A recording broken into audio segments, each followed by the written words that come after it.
one and all. Your guide reading today is carrying on with our Titanic from yesterday. So, just like we did yesterday, I will read it to you, just go through the questions, and then obviously you can crack on. Obviously, you can then pause the video, come back to at any point to help you out. So, unsinkable, they had said in the advertisements, the ship that cannot sink.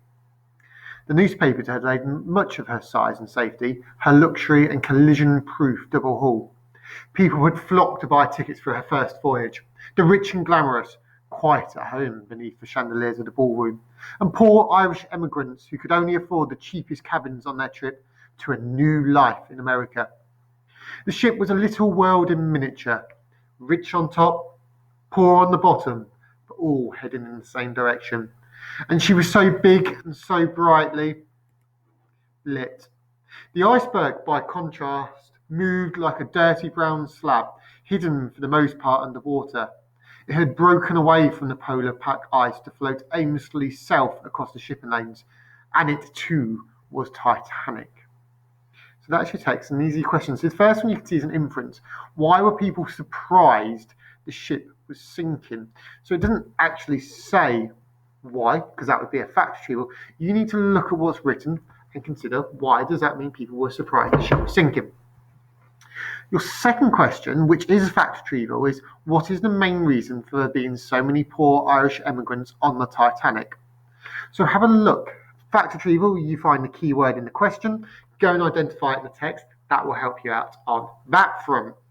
You then read within the sentence around it and find the answer that goes towards that question.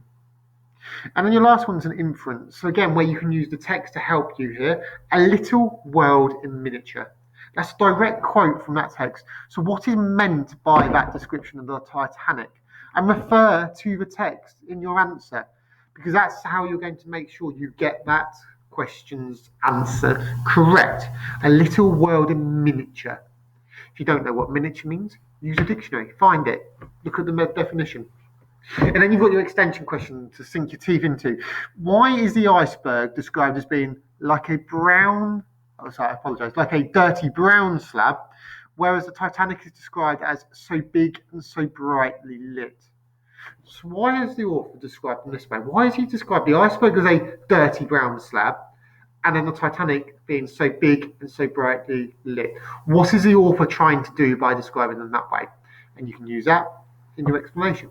Okay, so good luck. Something for you to show off again, what you know to do. And I look forward to seeing what you come up with in your answers. Okay, we will obviously be available should you have any questions and you need to ask. Okay, take care for now.